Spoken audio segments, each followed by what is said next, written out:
Assalamualaikum warahmatullahi wabarakatuh. Perkenalkan, nama saya Nalika Rahmah. Di sini saya akan menjelaskan materi tentang kepemimpinan.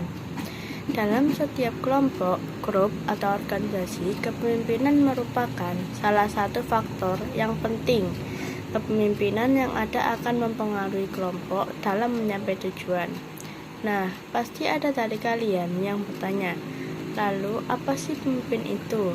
Pemimpin adalah seseorang yang dapat memberikan pengaruh dan motivasi kepada diri sendiri maupun orang lain. Seorang pemimpin memiliki berbagai tipe dalam memimpin kelompok ataupun anggotanya. Berikut merupakan tipe-tipe dalam kepemimpinan.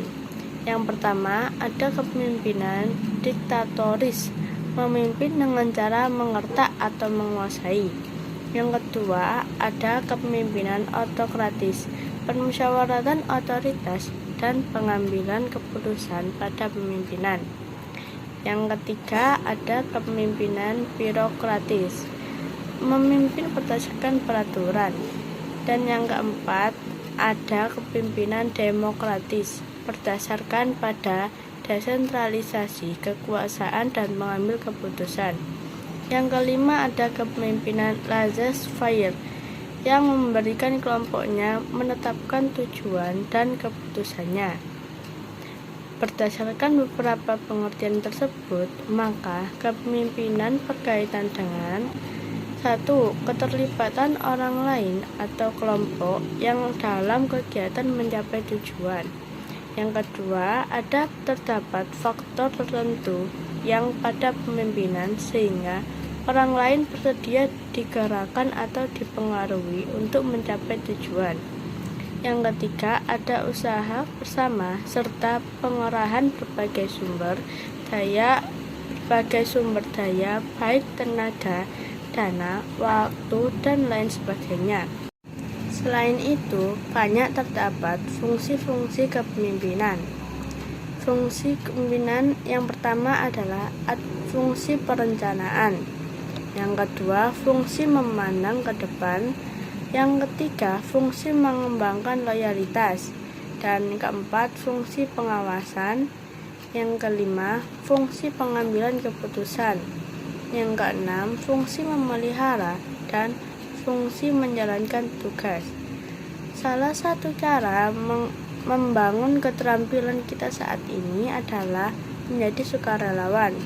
Ini adalah salah satu peluang yang baik sekali untuk mempertajam keterampilan yang diperlukan sebagai seorang pemimpin, memperoleh keterampilan baru atau belajar lebih banyak mengenai masyarakat.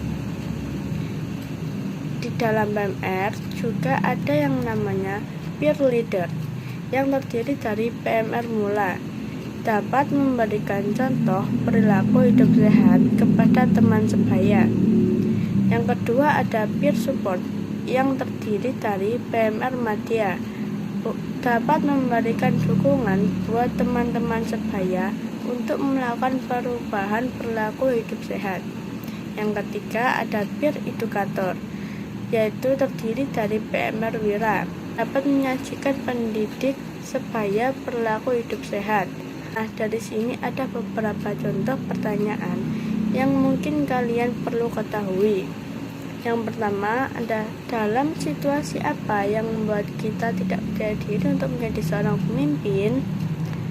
Kadang, bagi sebagian orang, menjadi pemimpin adalah hal yang cukup sulit karena memiliki rasa malu atau tidak percaya diri, takut, dan minder. Yang kedua, bagaimana agar menjadi pemimpin yang baik? Selalu bersikap positif, bukan memerintah tapi mengajarkan.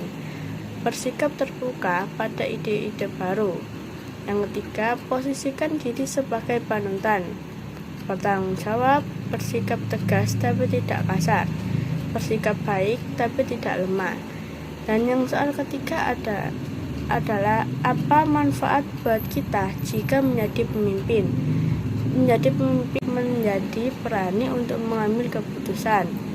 Kedua, kenal dengan kepribadian semua orang.